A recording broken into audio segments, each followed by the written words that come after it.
Okay, we are live,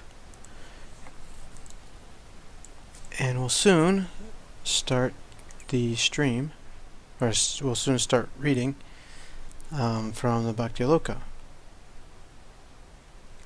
I created an event, so I'm not sure how to share this. Maybe it's already been shared.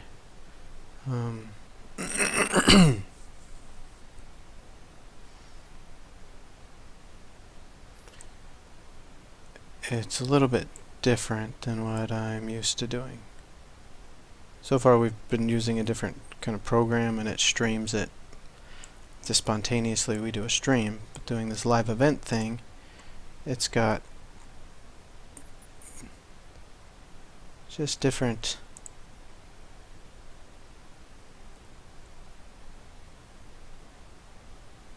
things, so I'm not exactly sure how to share it.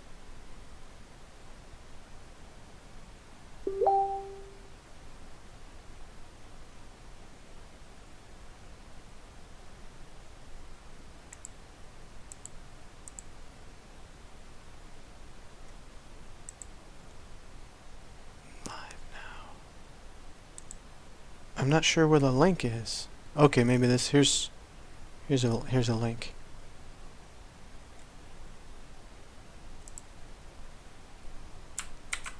Okay.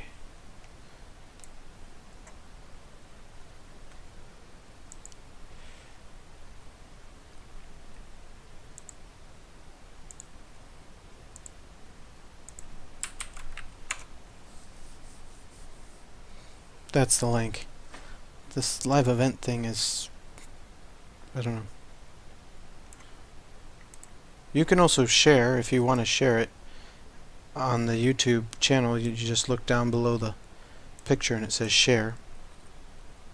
And you can share stuff on Twitter. Oh, you can share stuff on Facebook.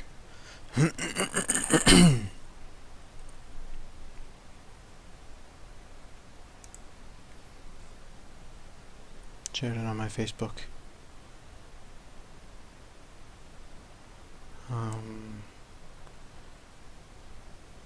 Did you guys get any? I'll just type it. Notification on, like, from YouTube?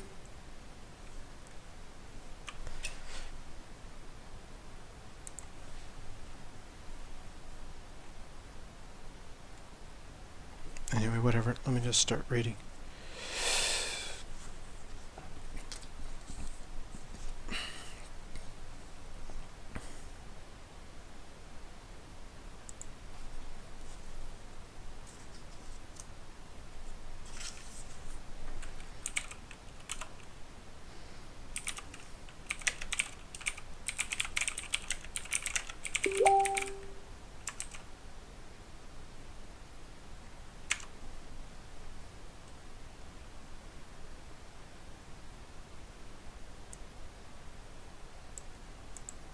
Okay, that's good.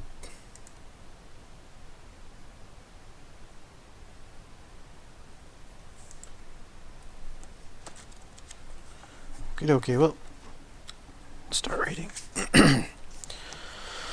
So, continuing reading here, Niyamagraha. Too much attachment to or too much neglect of rules and regulations. Again, this is Bhaktyaloka. Commentary to the 6 things that destroy devotional service and 6 things that enhance devotional service, written by Bhaktivinoda Thakura.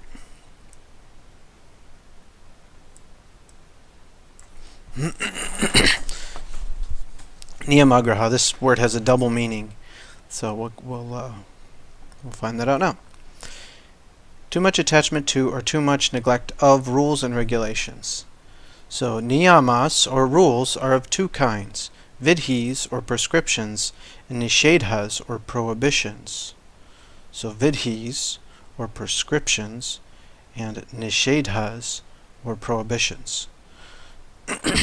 Whatever is enjoined as one's duty is a prescribed rule. Whatever is enjoined as restricted is a prohibited rule. Both kinds of rules are auspicious for the living entities. Conditioned souls are eligible to attain a very exalted position from a very low position. Between these two positions there are many other positions. Each position is a gradual step. Each gradual step is a distinct level of advancement. Each and every gradual step has different prescriptions and prohibitions. Whenever a living entity steps to one level and stays there, he is obliged to follow the prescriptions and prohibitions of that step. By following those enjoined prescriptions and prohibitions, one becomes eligible to attain the next step. If one is unable to attain the next step, he falls down to a lower step. This is called degradation. Attaining the higher step is called advancement. It's pretty broad.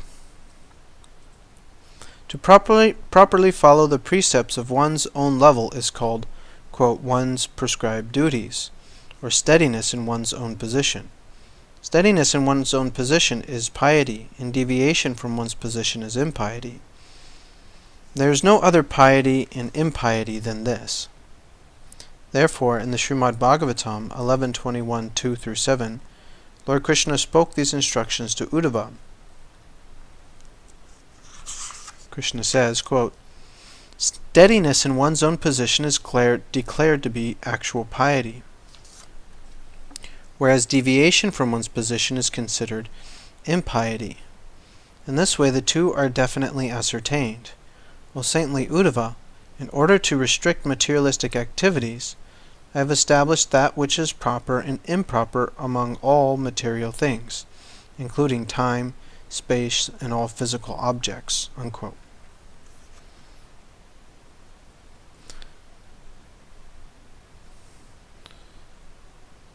Prescribed and prohibited rules are further divided into two categories, conditional and constitutional.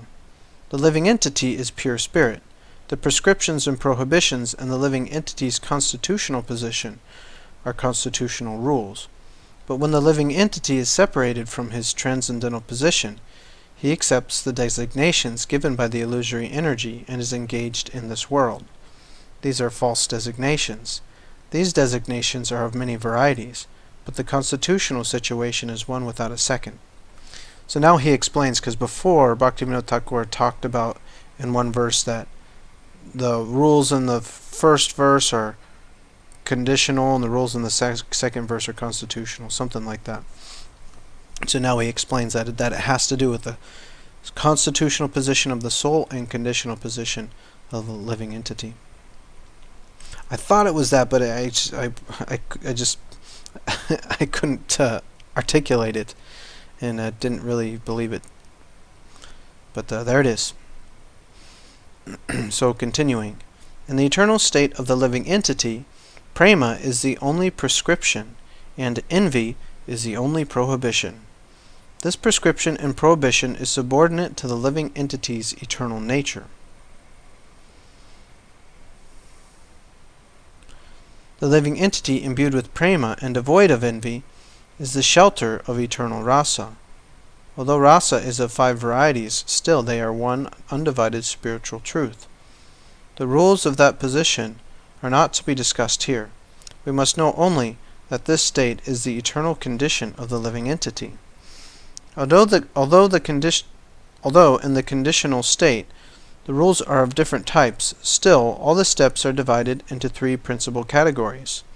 According to the Vedas, Bhagavad Gita, and all the Smritis, 3 principal divisions are found: karma, jnana, and bhakti. In each division, certain prescriptions and certain prohibitions are enjoined. In the karma division, the rules of varnashram and the 10 supplementary samskaras, as well as regulative principles, are prescribed. Sins and bad habits are prohibited. In the jnana division, sannyas, renunciation, detachment, and discussing matter and spirit are prescribed. Fruitive activities, forbidden activities, and attachment to sense enjoyment are prohibited. In the Bhakti division, indifference, performance of activities favorable to devotion, following the prescriptions and prohibitions of the Jnana division, and cultivating devotional service with the help of those prescriptions and prohibitions are prescribed. All activities opposed to the Lord, jnana, renunciation, attachment to sense enjoyment, conclusions opposed to devotional service, and giving up action are prohibited. When the conditioned soul advances by giving up his illicit activities, or low-class character, then he attains the level of karmakanda. Such a person should remain in varnashram dharma and aspire to attain the level of jnana. This is his duty. He should remain in varnashram until he attains detachment from material activities by discussing the difference between matter and spirit and analyzing the nature of false ego. Otherwise he becomes sinful. When that detachment is attained, then his higher qualification destroys his attachment to fruitive activities. But if that person still remains inclined to the rules of karmakanda, then he cannot make advancement. The duty of one who has attained the level of jnanakanda is to remain fixed in knowledge until he attains a taste for devotional service. He should remain under the rules of jnanakanda. As soon as the qualification for devotional service manifests, he should give up his attachment for jnanakanda. Otherwise, he is guilty of Niyamagraha, and will not make advancement. As stated in the Srimad Bhagavatam 11.29, Tat karmani kurvita na nirvidyeta yavata mat kata sarvanadhava shraddha yavan najayate.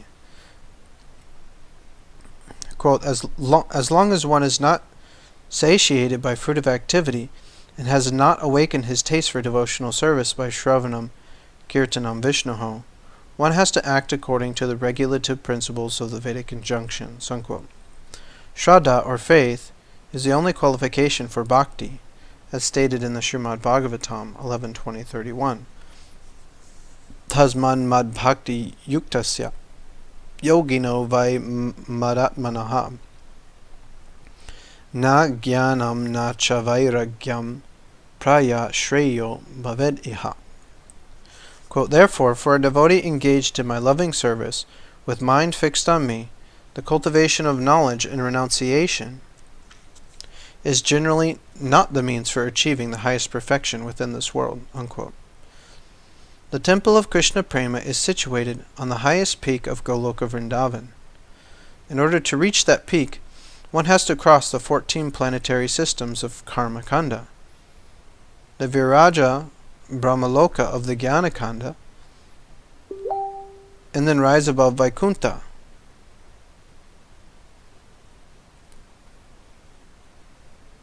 By gradually giving up attachment to the stages of karma and jnana, one becomes eligible for bhakti. After crossing the various stages of bhakti, one reaches the temple door of prema. Shraddha is the only rule for people established on the level of bhakti. As anarthas, or unwanted habits, are destroyed by the power of devotional service, performed under the shelter of sadhu and guru, that shraddha transforms into devotional service with nishtha, or firm faith. As the anarthas are further destroyed, one progresses from the level of nishtha to ruchi, or taste, from ruchi to asakti, or attachment, and from asakti to bhava, or emotion. When bhava, in the form of rati, or affection, is mixed with the appropriate ingredients, it becomes rasa. In the Srimad Bhagavatam 11.14.26 it is said, quote, when a diseased eye is treated with medicinal ointment, it gradually recovers its power to see. Similarly, as a conscious living entity cleanses himself of material contamination by hearing and chanting the pious narrations of my glories, he regains his ability to see me, the Absolute Truth, in my subtle spiritual form." Unquote. Srila Rupa Goswami clarifies the sequence in his Bhakti Rasamrita Sindhu. Adau Shraddha Tata Sadhu-sango Ta Bhajana Kriya Tato Narta Navritti Syat Tato Nishta Ruchistata Atha Saktis Tato Bhavas Tata Prema Bhudanjati Sarakanam Ayam Premna Tata Pradurbhave Bhavet Kramaha. Quote, "In the beginning, one must have a preliminary desire for self-realization. This will bring one to the stage of trying to associate with persons who are spiritually elevated. In the next stage, one becomes initiated by an elevated spiritual master, and under his instruction, the neophyte devotee begins a process of devotional service. By execution of devotional service under the guidance of the spiritual master, one becomes free from all material attachment, attains steadiness and self-realization, and acquires a taste for hearing about the absolute personality of Godhead, Sri Krishna. This taste leads one further forward to attachment for Krishna consciousness, which is matured in bhava, or the preliminary stage of transcendental love of God. Real love for God is called prema, the highest perfectional stage of life." Unquote. In the presence of sadhana bhakti, in the process of sadhana bhakti, there are 4 stages: Shraddha, Nishta, Ruchi, and Asakti. After passing these 4 stages, one comes to the level of bhava, which is the doorstep of prema. According to the degree of faith, each level has different rules. As one leaves behind one level and progresses to the next, he should honor the rules of the latter and leave aside those of the former. Those who do not give up the rules of the previous level are bound by those rules like chains that do not allow him to proceed to the next level. In the process of devotional service, whatever rules are prescribed for each level are all subordinate to one principal rule. That general rule is given in the Padma Purana as follows.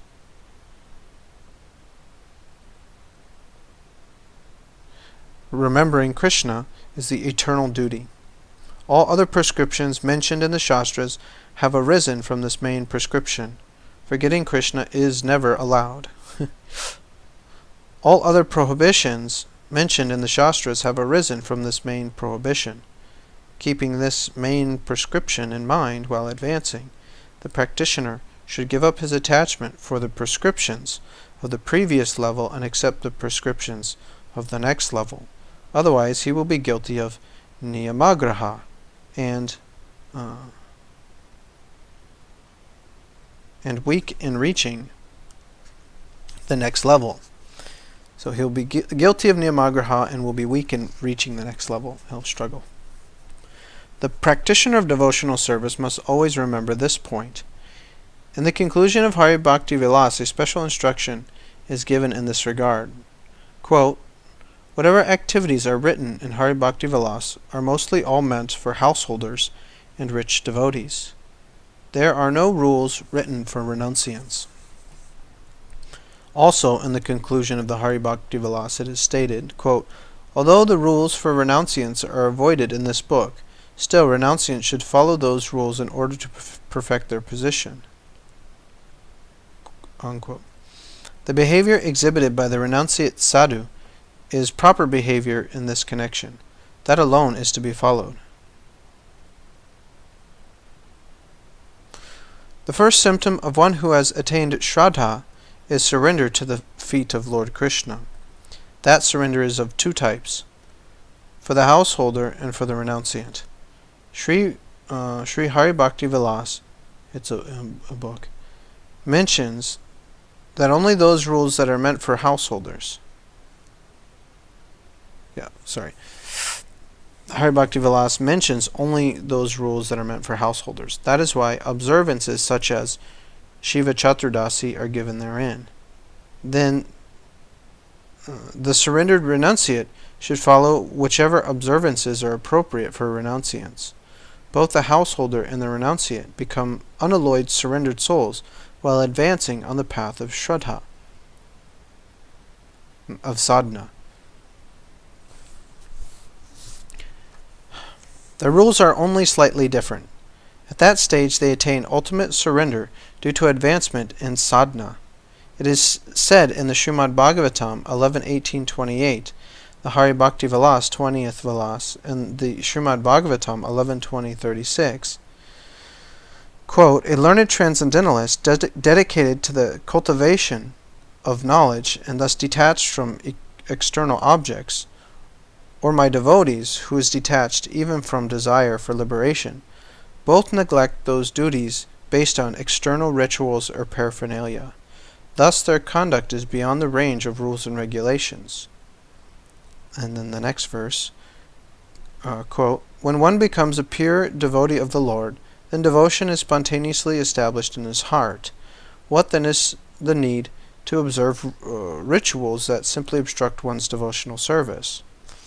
And then the next verse, quote, material piety and sin, which arise from the good and evil of this world, cannot exist with my unalloyed devotees, who, being free from material hankering, maintain steady spiritual consciousness in all circumstances. Indeed, such devotees have achieved me, the Supreme Lord, who am beyond anything that can be conceived by material intelligence. Unquote. In the Hari Bhakti Vilas it is stated, Sanskrit, bunch of Sanskrit, the devotees whose minds are fixed on chanting and remembering Krishna's glories in pure love have no taste for activities prescribed for lower stages.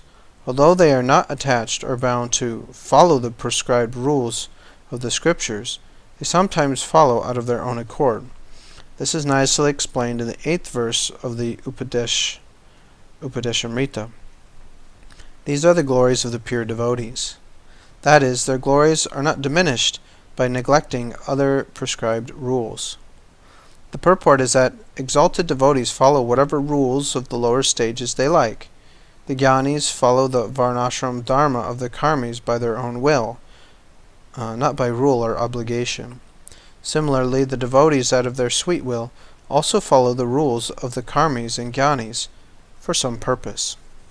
This means that although they are not obliged to follow the prescriptions and prohibitions, they do so on their own accord. The topmost pure devotees are also not considered overly attached to regulations when they follow the rules of karma, jnana, and ordinary sadhana bhakti. Independently, they are engaged in the unalloyed devotional service of Lord Krishna. The practicing devotee who gives up Niyamagraha but spontaneously follows the rules achieves auspicious results. The practicing devotee who gives up the practicing devotee who gives up Niyamagraha but spontaneously follows the rules achieves auspicious results. The conclusion is that the practitioner attains a higher level as a result of following the rules prescribed according to his qualification. He should not maintain attachment for the rules of his previous level. Keeping this instruction always in mind, he should always engage in chanting and remembering Lord Krishna, and thus continue advancing to higher levels.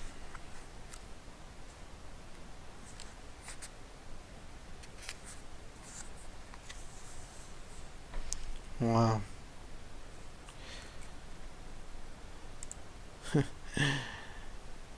Any questions?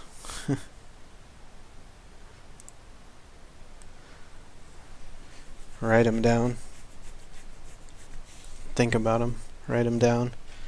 And we'll do our discussion afterwards.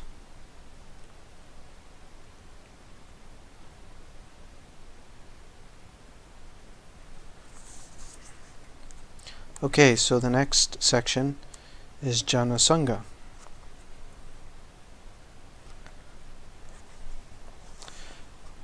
Jana-sanga, association with worldly-minded persons. The word jana means both male and female human beings. Srila Rupa Goswami has written in the Bhakti-rasamrita Sindhu, Sadhu-sanga svatovare, quote, a devotee should associate with devotees who are more advanced, quote, unquote. Generally, the practicing devotees are superior to karmis and jnanis in all respects. In the Bhagavad Gita, it is said, Yesham tvantagatam papam jananam punyakarmanam te dvandva mohanirmukta bhajante mam dritavrataha. Quote, persons who have acted piously in previous lives and in this life and whose sinful actions are completely eradicated are free from the dualities of delusion, and they engage themselves in my service with determination. Unquote. Therefore, devotees are naturally pure. There is no possibility for them to commit sin. They are not less intelligent like the karmis and jnanis, because they have taken shelter at the lotus feet of the omniscient Supreme Lord. Faith in the devotional service of Lord Krishna is achieved as a result of many lifetimes of pious activities. So there is no doubt that the devotees' activities are pure. From faith, the desire to associate with devotees naturally arises. By associating with devotees, everything is achieved. The glories of Sadhu-sanga is mentioned in the Adi Purana as follows. Ye me bhakta janaparta na me bhaktascha te jana. Mad bhaktanam chaye bhaktas te me bhakta tamamataha. Quote, O Partha, those who claim to be my devotees are actually not my devotees, but those who are the devotees of my devotees are actually my devotees. Pretty cool. Unquote.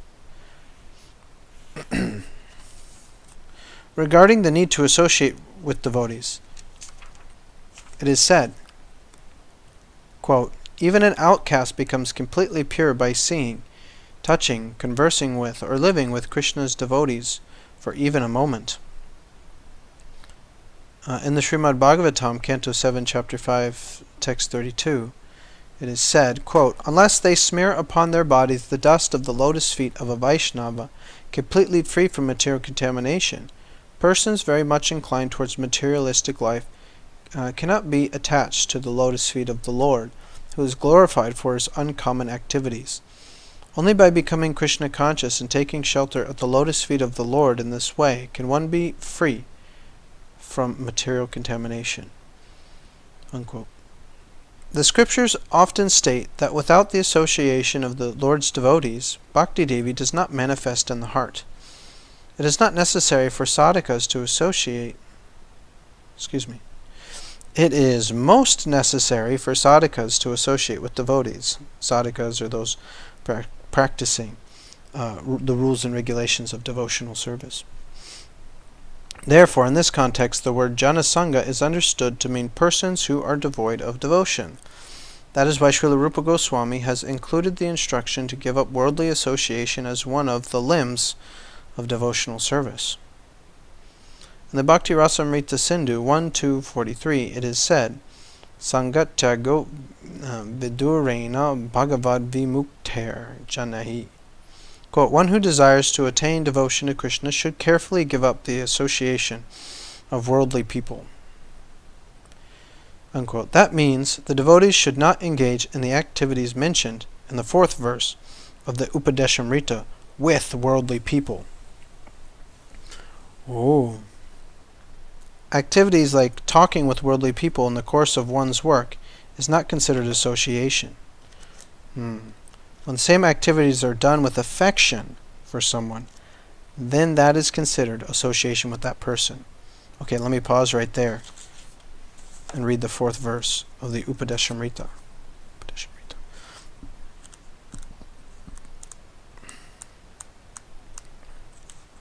The 4th verse says, offering gifts in charity, accepting charitable gifts, revealing one's mind in confidence, inquiring confidentially, accepting prasad, and offering prasad are the 6 symptoms of love shared by one devotee and another.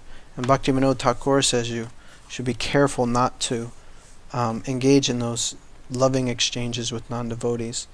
That is taking association. So continuing, every practicing devotee should know the various kinds of worldly people. Therefore, we are hereby most unwillingly enumerating these people. These worldly people are of 7 kinds. Number 1, the Mayavadis and atheists. Number 2, sense enjoyers. 3, those who fond of the sense enjoyers. It's typed funny. Those who are fond of the sense enjoyers. So 1, Mayavadis and atheists. 2, sense enjoyers. And 3, those who are fond of sense enjoyers. 4, women. 5, womanizers. 6, the hypocritically devout. And 7, the ill-behaved foolish outcasts. Okay. So, looks like he explains this here. The Mayavadis do not accept the eternal name, form, qualities, and pastimes of the Supreme Lord. They consider the living entity as a product of Maya. Therefore, in their opinion, the living entity has no eternal existence. They do not consider devotional service eternal, rather they consider it a temporary method to cultivate knowledge. All the Mayavadi conclusions are opposed to the principles of devotional service. Therefore, by associating with Mayavadis, one's devotion gradually disappears. Sri Swarup Damodar gave the following instruction in Chaitanya Charitamrita, Antya Lila 2:94-95. Quote, "You have lost your intelligence in the association of Gopala, and therefore you are eager to hear the Mayavadi philosophy. When a Vaishnava listens to the Shariraka Bhashya, the Mayavadi commentary upon the Vedanta Sutra, he gives up the Krishna-conscious attitude that the Lord is the master and the living entity is his servant. Instead, he considers himself the Supreme Lord." Unquote. Those who do not accept the Supreme Lord, who is glorified by the Vedas, are called Nastikas, or atheists. Their minds have been polluted by false arguments. Therefore, one's devotion is lost in their association. So then number 2 would be sense enjoyers. Here he goes. Association with sense enjoyers is harmful. Those who are always busy associating with sense enjoyment are filled with blasphemy, envy, and violence. Quarrel, argument, and hankering for sense enjoyment is their life. Boy, that is so true. The more they enjoy, the more their thirst for sense enjoyment increases, and the nastier they become. The sense enjoyers do not get time to speak or hear topics of Krishna. Whether they engage in pious activities or sinful activities, the sense enjoyers always remain far from knowledge of the self. Therefore, in the Chaitanya Charitamrita, Antya 6:278, Srila Raghunath Das Goswami has said, quote, "One who eats food offered by a materialistic man, one's mind becomes contaminated." When one eats food. And when the mind is contaminated, one is unable to think of Krishna properly. Unquote. Those persons who externally engage in sensual activities and accept sense objects just to maintain body and soul together, but internally engage in their constitutional position as servants of Krishna, are not counted amongst the sense enjoyers who are attached to the fruits of their activities.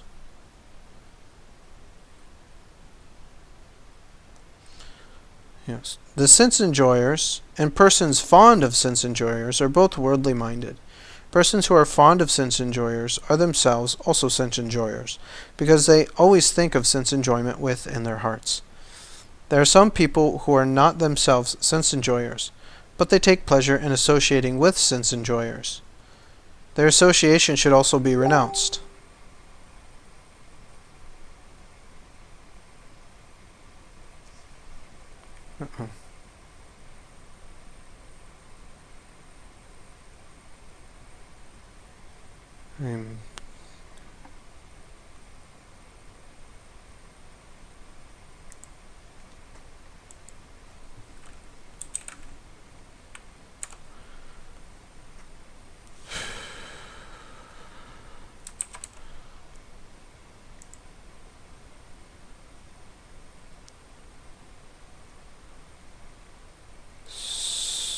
So my live stream says I'm not offline, but I'm getting a message that I am offline.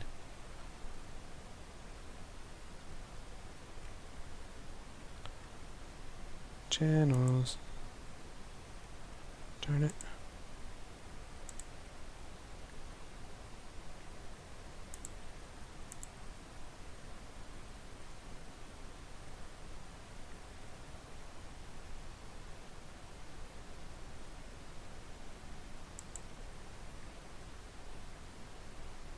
Still says I'm live.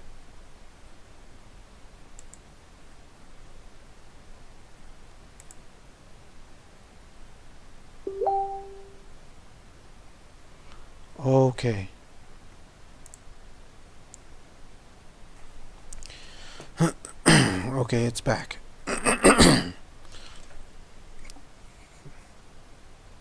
Oh, I am online. Okay. Okay, if you're going to type something, though, don't type it in Facebook. Type it on the YouTube thing so everyone can see it. Please.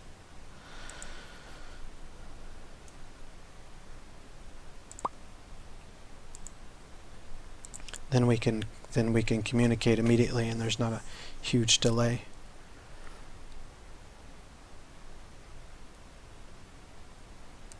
Okay, their association should be renounced because they will soon become sense enjoyers in bad association themselves. There are two types of sense enjoyers: those who are extremely attached to sense enjoyment and devotees who are attached to sense enjoyment. Associating with those who are extremely attached should be totally rejected. The devotees who are attached to sense enjoyment are also of two types: those who have included the Lord as part of their sense enjoyment, and those who have kept the Lord in the center of their sense enjoyment. Association with the latter type is preferable to association with the former. That's an interesting distinction. I'll read it again. Those who have included the Lord as part of their sense enjoyment, and those who have kept the Lord in the center of their sense enjoyment. Associating with the latter type is preferable to association with the former. Although those who engage in sense enjoyment according to religious codes are better than the sinful sense enjoyers, still the practicing devotee should not associate with them until they become devotees. Simply by wearing the dress of a renunciant one does not become a devotee free from sense gratification, because renunciants often collect and save objects of sense enjoyment. On the other hand, many persons resemble sense enjoyers but utilize everything in the worship of the Lord in the mood of detachment. Considering all this, the practicing devotee should give up the association of sense enjoyers and those fond of them and engage in devotional service in a secluded place, or, if he is fortunate, in the association of genuine devotees. Okay. And the next part. Let's see how Bhaktivinoda Thakura explains this. Do not associate with women. On the other hand, when a woman is engaged in sadhana bhakti, she should not associate with men. Associating with the opposite sex is very inauspicious for the advancing devotee. Okay, so when he says one should not associate with women, if you're a woman, whatever is said in the Vedas where it says, women are Maya or whatever. Women, if you're a woman reading it, you should just think men are Maya. And maybe even babies. Unless they're, of course, devotees. There are two types of men and women. When a man and woman are married according to religious principles, there is no sin in their touching and talking with each other. Rather, this touching and talking is beneficial because of the scriptural sanction. There is, however, no provision for illusory activities other than the execution of reciprocal duties. If they are illusioned by each other, and they engage in activities other than prescribed duties, then that is called Sadhu-sanga and Purusha-sanga, or association with the opposite sex. For those who are engaged in worshipping Krishna, such association yields inauspicious results. If either one is guilty of such association, then they become an obstacle for the other party. If the wife is helpful in the discharge of devotional service, then the fault of Sri-sanga does not arise. But if the wife is an impediment in the discharge of devotional service, then one should carefully give up her association. We should consider the behavior of the great Vaishnava Acharya, Srimad Ramanuja Acharya, in this connection. So there's a footnote here. Srimad Ramanuja Acharya sent his wife to her parents' home after she offended his guru's wife. He then took sannyas. Woo! When there is no material relationship and one converses with a woman with evil intentions, then this is Sri-sanga. That is sinful and detrimental to devotional service.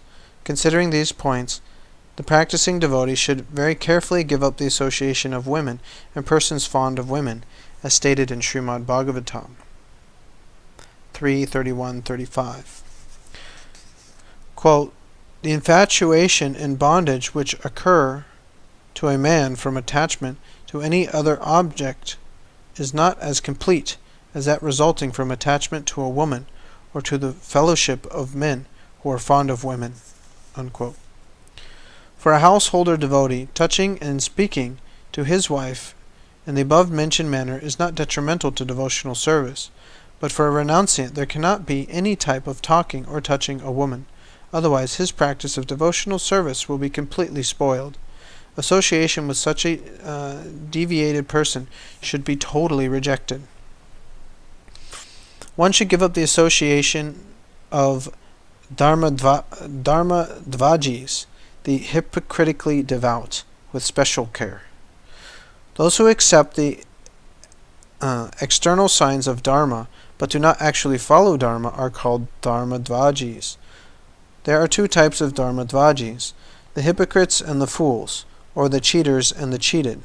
Such hypocrisy in Jnana-kanda and Karma-kanda is also condemned. In devotional service, this hypocrisy ruins everything. Better associate with sense enjoyers, for in this whole world there is no worse association than the dharmadvaji. The deceitful dharmadvaji accepts the signs of dharma with a desire to cheat the world, and to fulfill their crooked desires, they cheat the foolish by helping them in their rascaldom. Some of them become gurus and others become disciples, and by trickery they accumulate wealth, women, false prestige, and material assets. If one gives up the association of crooked hypocrites, then he can honestly engage in devotional service. Honest worship is the only way to attain Krishna's mercy, as stated in Srimad Bhagavatam 1:338. Quote, "Only those who render unreserved, without hypocrisy, uninterrupted, favorable service unto the lotus feet of Lord Krishna, who carries the wheel of a chariot in his hand, can know the Creator of the universe in his full glory, power, and transcendence." Unquote. Again in Srimad Bhagavatam 2:742, Lord Brahma tells Narada, quote, "But any person who is specifically favored by the Supreme Lord, the Personality of Godhead, due to unalloyed without hypocrisy, surrender unto the service of the Lord, can overcome the insurmountable ocean of illusion, and can understand the Lord. But those who are attached to this body, which is meant to be eaten at the end by dogs and jackals, cannot do so." Externally exhibiting the symptoms of a Vaishnava while internally remaining a Mayavadi is actually pseudo-Vaishnavism, or hypocrisy. In the Chaitanya Charitamrita, Antya 1393, 109, and 110, there is a description of Ramadas Vishwas, who was externally a great Vaishnava, devoted to Ramachandra.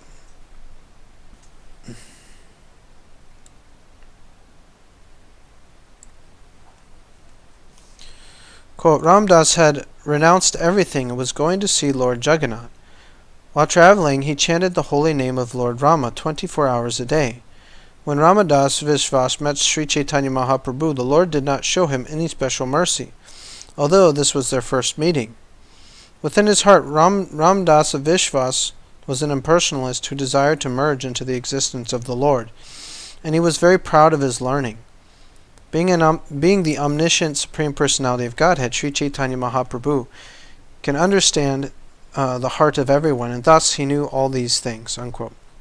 Srila Narottam Das Thakur, in his great humility, has stated, quote, "The 6 enemies, beginning with lust and anger, are taking me here and there to enjoy various forms of sense gratification. Being the servant of Maya, I have unlimited desires, and have therefore forgotten you. Hoping to gain wealth, I wander from house to house in the dress of a pseudo-Vaishnava," unquote. Unless one gives up the association of this type of dharma dvaji, one cannot purely engage in devotional service. Most of the people in the world are of this type. Therefore, until one gets the opportunity to associate with the pure devotee, he should pass his life engaged in devotional service in a solitary place. Oh, that's interesting. Most people of the world are this type. It seems to be very true. The worship of Krishna is not enhanced by associating with ill-behaved, foolish outcasts. They are naturally attached to eating meat and drinking wine, and they are not situated in varnashram dharma. Their character is always unregulated. By associating with ill-behaved person, the mind becomes polluted. But if those persons become faithful in devotional service by associating with a Vaishnava, and they gradually get a taste for worshipping Krishna with a pure heart, then their association is auspicious. Even if they commit abominable actions for some time due to their former nature, still they are sadhus. In Bhagavad Gita 9:30-31 it is stated, quote, "Even if one commits a most abominable action, if he is engaged in devotional service, he is to be considered saintly because he is properly situated in his determination. He quickly becomes righteous and attains lasting peace. O son of Kunti, declare it boldly that my devotee never perishes." The purport is this: if the outcast attains faith in unalloyed devotional service by some good fortune, then it can be said that they have attained the genuine path. There is no doubt that in a short time they too will become pure and peaceful by following the footsteps of Haridas Thakur. Ill-behaved due to one's nature necessarily remains for some time. Even then, such association cannot be called bad. In the Srimad Bhagavatam 11.2.27-29, the symptoms of such persons are described as follows. Quote, "Having awakened faith in the narrations of my glories, being disgusted with all material activities, knowing that all sense gratification leads to misery, but still being unable to renounce all sense enjoyment, my devotee remains happy and worships me with great faith and conviction. Even though he is sometimes engaged in sense enjoyment, my devotee knows that all sense gratification leads to a miserable result, and he sincerely repents such activities. When an intelligent person engages constantly in worshipping me through loving devotional service, as described by me, his heart becomes firmly situated in me.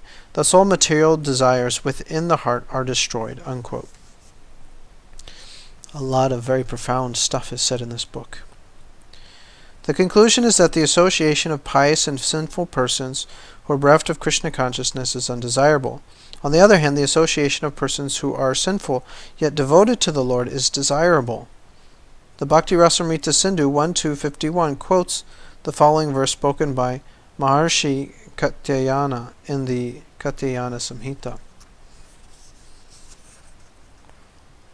Quote, "It is better to accept miseries of being encaged within bars and surrounded by burning flames than to associate with those bereft of Krishna consciousness. Such association is a very great hardship." Unquote. So while practicing devotional service, one should carefully understand this subject and act accordingly.